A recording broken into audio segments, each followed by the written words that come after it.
On this episode of Mighty Car Mods, we're continuing the build of the Gemini. I'm making it the ultimate pizza delivery vehicle because I used to deliver Domino's pizzas back in the day in my Gemini, just like that. And today, we're going to make it start.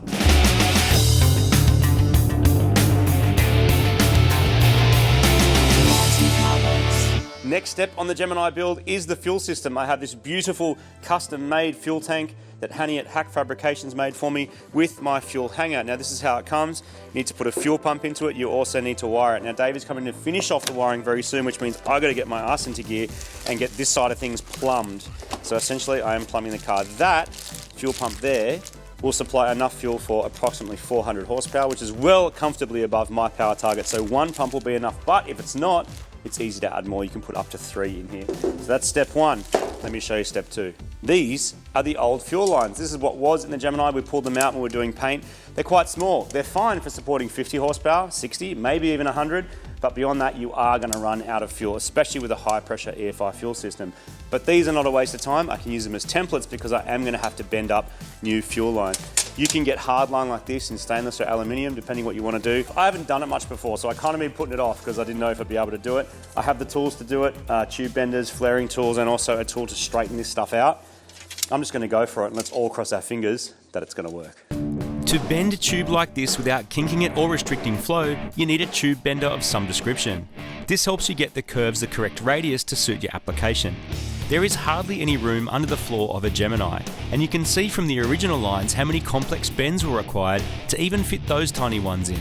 So this is going to be a bit of a challenge, but you can't eat a mountain without a spoon, so let's get this thing done. Pump has to go in tank needs to go in. Then I'm going to use these 3 holes, which are the original factory ones, drill them out, put bulkhead fittings in there. Then I'm going to get from the tank into those bulkhead fittings and from the bulkhead fittings to the front of the car. So next step, I'm going to put the car in the air and try and work out this fuel line. Never done it. Fingers crossed it works.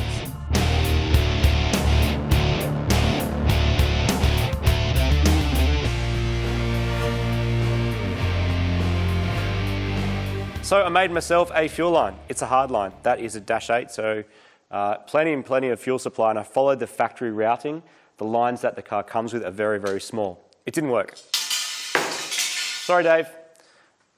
So instead, yeah, it was a long night building that. So instead, I've now consulted some other Gemini people who are making good power with their Geminis, and they've run this instead, which is a Teflon braid. It's actually a stainless steel and a fabric braid and Teflon. There's 2 of them, a send and a return, and now it's going to work. I had originally planned to run a deadhead system, which means only one fuel line to the front, and the pressure regulation done at the back of the car. Now that I've changed to running smaller lines, I can fit 2, which means I can run a feed and return and stick my pressure regulator up the front.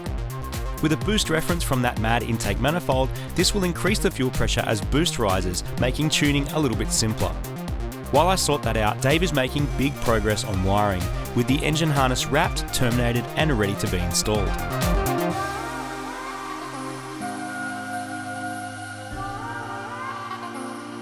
So this work of art by my good friend Davo is now going in for the last time. There's only a little bit of plumbing to do now, a little bit of fuel system, catch can, and then I've got a welder fitting it on here, and then the bay's looking more or less done. I've got some ignition leads coming, which I have to make from scratch because you can't get ones that are that exact size.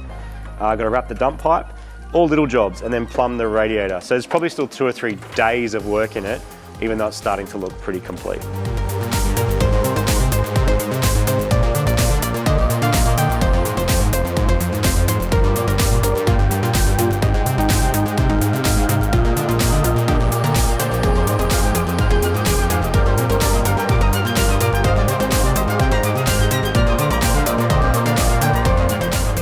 Most of the fuel system in the front of the car is done. I've also run the AN lines from front to back. Next, we get to put the epic fuel tank that we got in. It's got the hanger. Here's the pump I'm going to use. I think that's like a 460 litres per hour genuine TO automotive pump from Raceworks. That's going to go into here. You can put 2 other pumps if you want to, and we just got to add wires if you want to do that later on. But for now, 1 pump will be more than sufficient for what I'm going for. That's going to go in there. That's going to go in the tank. The tank's going to go in the car, and the fuel system will be fully plumbed.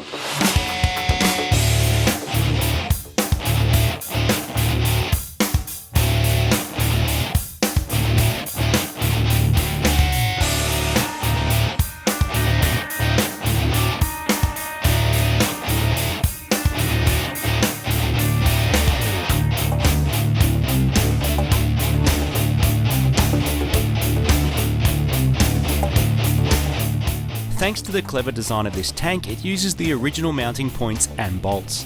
The original washer bottle is going in the bin because it's cracked and gross and will be replaced with an aftermarket one that just needs a bracket made up for it. The old bonnet stay is also going into a purity box, and instead this neat gas strut system will stop the bonnet falling on my head. Now that the fuel lines have been run, I can install the Dash 6 AN fittings onto the Plasmaman fuel rail, and once the tank is bolted in and wired in and filled with juice, I'll be able to test everything for any leaks.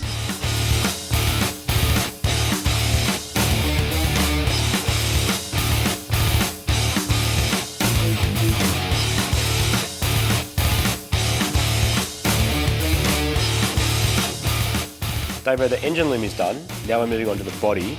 What do we have to do to hybrid old and new loom into old car? I am transitioning a lot of the old loom because it used to run down two sides of the car. I'm now trying to run it all through one side of the car and then inverse that wiring because it'll all be backwards to make it then fit to everything we have. I don't want to do I don't want to redo any of the wiper circuit because it works really, really well and it hurts my head whenever I have to delve into it. It's complicated and I don't want to know about it. Yep. Hazard switch is another one. I don't want to know about it. Good. But I'll do all the lights, blinkers, horns, everything with brand new wire. So I'm stripping out the headlights and stuff like that at the moment because it's going to be too hard to make it all work with what we have. So brand new everything towards the front of the car, and then I'm just getting rid of old regulators, voltage regulators, grounds that were just littered like all over the panel, and just condensing them all into one neat ground. Cool. Shrinking all the wire sizes down a little bit. It should just work. And then plug in. Yeah. So engine loom down passenger side, this loom down driver's side. Yes. Plug it all in. Yes. Connect it up, give it some power. And then I'll marry all the new wires to the old wires. We'll do a bit of testing with the power probe. Yep. Just to make sure we get everything matching. Brakes, lights, hazard, horns, blinkers. And we'll bring in all those crazy boxes inside the car. Yeah, cool. Yeah. And the whole thing should just disappear, which is awesome. A lot of these old boxes may still end up in the bin, depending on how many inputs and outputs we end up with on both our ECU, PDM and dash. I also ordered some aftermarket carpet, which in my experience can be notoriously difficult to fit. With that in mind, I decided to ask Brad to show me how it's done properly. Next step on the Gemini journey is the interior. Now, luckily for me, there's a lot of people in the Gemini world who have Geminis, love Geminis, and are also very skilled. And one of those people is Brad. This is Brad. Brad is old school Gemini guy like me, but also an excellent trimmer, and he's offered his help to come and help get the carpet in. He also has done a bunch of work with the headlining and all this sort of stuff as well. Brad, what do we do with the carpet? How does this now work? What do we do? First things first, what we want to do, we want to sort of lay the moulded carpet in the car to sort of see what areas need building up. Yep. And to check our clearances, gaps, make sure the carpet's a good fit from the supplier to begin with. And then we're going to put underlay as well, right? Absolutely. Underlay will go on top of the sound deadener that's already been laid in. Mm-hmm. And then I will be gluing the underfelt to the bottom of the carpet, the moulded carpet, so that if the carpet has to come up for whatever reason at a later stage, the underfelt will come with it. Oh, cool, okay. That stops it like moving around as well? It'll stop moving around. A lot of people in the past used to glue the underfelt directly to the floor pans. And the problem with that, if it does get wet, it makes it near impossible to pull up and dry out. So I will be gluing it to the bottom of your carpet. Last question. Should we bring Sex Spec back? It's a very big discussion, that one. It's probably a conversation for another day. Because some of the trimming, dude, during Sex Spec era was freaking phenomenal. And I know that's like where you started out. It is. So now it's all clean and nice, but it's not as wild as it was. Yeah, I sort of started the apprenticeship it sort of in the peak of Sex Spec. Yeah. And a lot of things were being done a lot cheaper than what they'd probably cost today. So to sort of bring Sex Spec back, there is hourly rates. Custom work is undefined sort of thing, and people just aren't spending the money with the cost of living, cost of interest rates and everything. Yeah. People aren't spending the money they were spending back in the late 90s, early 2000s. Yeah. So I just, as much as I think there is still a market and a need for next level, like people want next level. there is an area for Sexpec to sort of still survive. I just don't think the market's there. I don't think people have the financial backing to build the cars. They haven't got the originality that some of the pioneers had back in the day. But the skills remain, and today we're using them on this car. I realised while watching Brad work that his attention to detail is what sets him apart. Methodically and carefully, he'd measure, remeasure, and then cut only when he was sure it was right. The complex curves and folds in the floor plan didn't seem to faze him as he expertly chopped up the moulded carpet. The front and rear pieces come separately, so for now we're going to finish the back section and then come back and do the front once all the wiring is completely finished and out of the way. He's using the insulation to build up the floor pan level so you don't feel any lumps or bumps under your feet. I've got myself a Lithiumax battery which I'm going to mount in the boot. I had some good success with this style of battery in the Levorg, and the weight saving is pretty extraordinary, over 12 kilos lighter. That will increase my pizza carrying capacity pretty significantly. The battery comes with a mount that I've installed onto the boot, and Dave will wire everything back to it.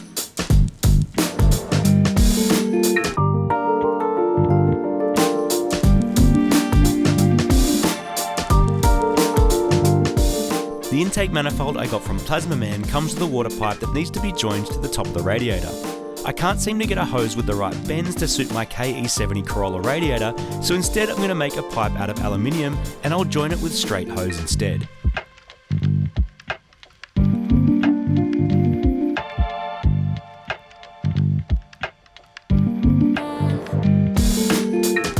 While Dave is completing the wiring inside the car so we can start it, I have a few jobs to do because it's not starting without spark. These are ignition leads, old school. I'm used to just having cars with coil on plug coils. In our case, the coils are up here on the firewall. They're Haltech ones. Basically, I've got to make these so they go from the spark plug down in there and then run across to there. But you actually make them and put the ends on. So that's one job I've got to do.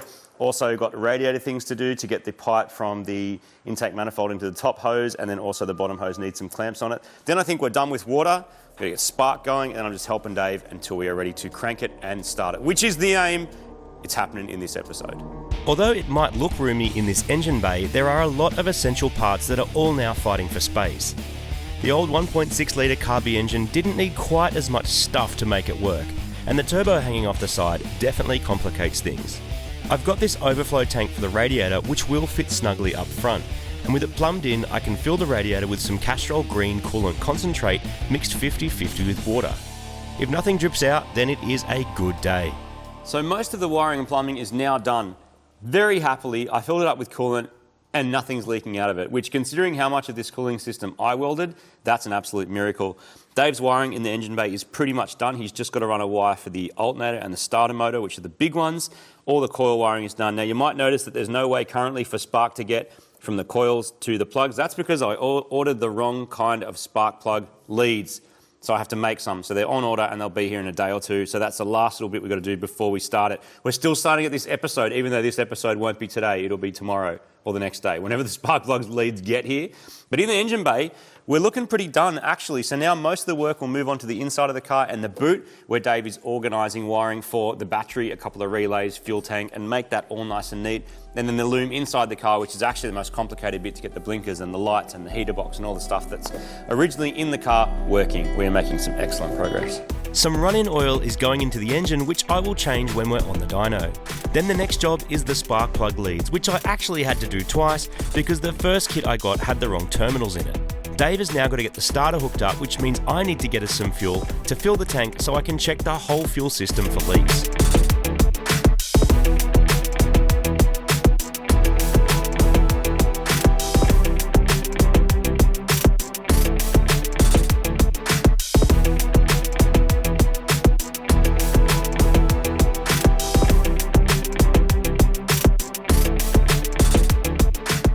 The fuel is going in. There is so much stuff that could not work. The fuel pump could not be aligned properly. The hoses could be backwards. The wires could be backwards. Everything has been messed with. Everything. But we're going to try and start it anyway. Okay, we're going to turn the key for the first time and prime it. This is where I'm looking for any fuel leaks. The pump is hopefully going to pump and it's going to make its way to the front of the car without dripping out. Yeah, a bit of that. You ready, Davo? Yeah, man. when you guys are finished. Let's go, when we're finished. All right, let's go. All right, ready? Not really?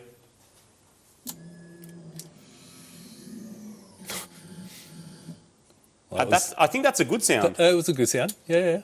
Do you have a laptop open yet? No. Okay, because we do have a fuel pressure sensor. Oh, good. Do you want to go again?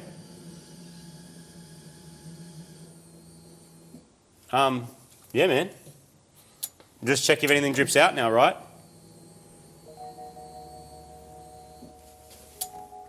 One more time. That sounds okay. And no tinkle. No what? No tinkle. No tinkling. So, Good. Tick. On Yep. we go. good so far. All right, we'll check for fuel pressure. See if it actually gets fuel pressure. Yep. And at first, it didn't get fuel pressure because I had my feed and return hoses backwards. They look the same, but I should have checked. With a quick swap, we can use the GFB fuel pressure regulator to set the base pressure, which we can see on the Haltech thanks to our sensor. Next, some gear oil is going in, which is actually automatic transmission fluid, and an easy way to get it in is through the shifter hole. Time to crank it. We've got fuel. No idea what's going to happen. Cross your fingers, everybody. Cross them. Are they crossed? They need to be. Do it. Exactly like that.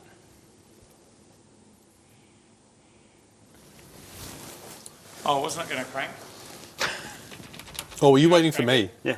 to crank it that whole time? No, crank it whenever you want. No, but only crank it when Martin's and my tips touch. Well, they did. Oh, It's like yeah. that's giving the universe permission for the... No, but if we do it again and Dave hits the button as we touch the tips. Okay. Yep. 3, 2...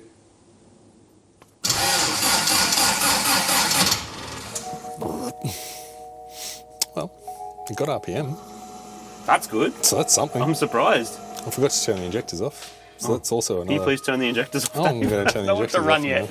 now. Well, it's not going to run. The timing's wrong. Oh. That's probably why it sort of just went, nope. Oh, okay. We've put a massive earth strap between the chassis and the body. Yes, our battery is in the boot, and it's not huge, so it's a big ask to make it crank and crank and crank. So we just want to crank it one more time and see if it sounds a bit happier. Cross your fingers again. 3, 2, 1, go, Davo. It sounds better. It sounds so much better Why does the timing sound funny, though? because it is. Oh, okay. Because I forgot to turn the injectors off. Again. No, before. This is it trying to get rid of it. Okay, got Yeah. it. But it's advanced. So I'll get my timing light. Get timing light, let's do it. The engine has position sensors that tell the Haltech where the pistons are in their stroke. This has to be aligned and set so that the fuel is sprayed and the spark is lit at exactly the right time. If you get it wrong, the engine will backfire, carry on, or just not run at all. So it's important to check it with a timing light. But I kind of don't want to run it, because if it's broken, then I have All to right, know well, that now. I'll pack up and we'll come back tomorrow, man. No, what are you talking about? No, it's all No, good. we've got to make it run. Oh, Should we okay. make it run? Dave, we're making it run? Yeah. Ask Rob.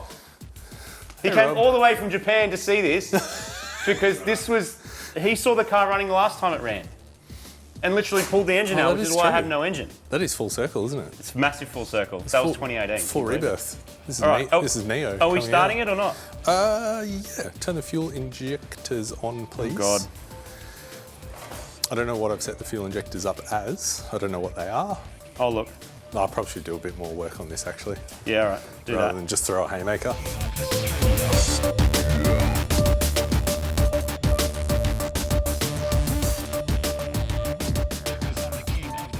We'll pull the feet off the turbo. We want to see oil come out of here. That means there's oil pressure, means the pump is working, and we'll see it on the gauge as well. The second we see oil come out of here, that goes back on the turbo to make sure that's getting plenty of oil. And then when the oil pressure actually starts to really climb quickly, we're good and we can try and start it. Here we go. Ready, Davo? Mm-hmm. 3, 2, 1.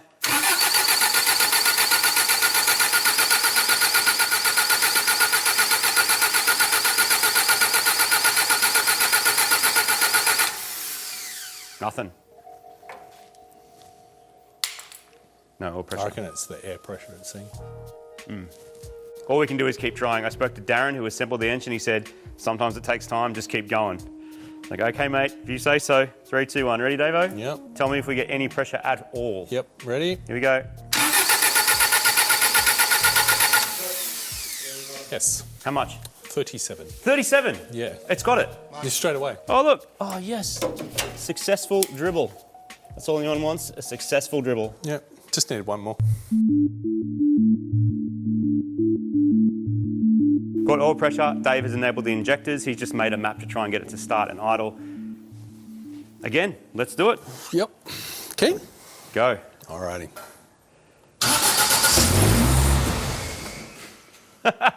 Just like that. I'll just change the fueling and then we'll go again.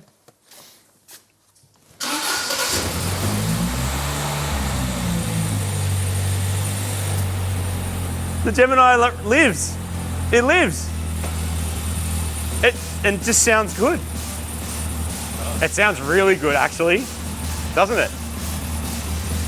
Ah, genuinely stoked. Look at that. Oh, can't wait to get on the dyno, which is exactly what's going to happen in the next episode of Mighty Car Mods. We have a few other jobs to finish. Dave's sitting on the floor. There's a few other little surprises, but we will show you.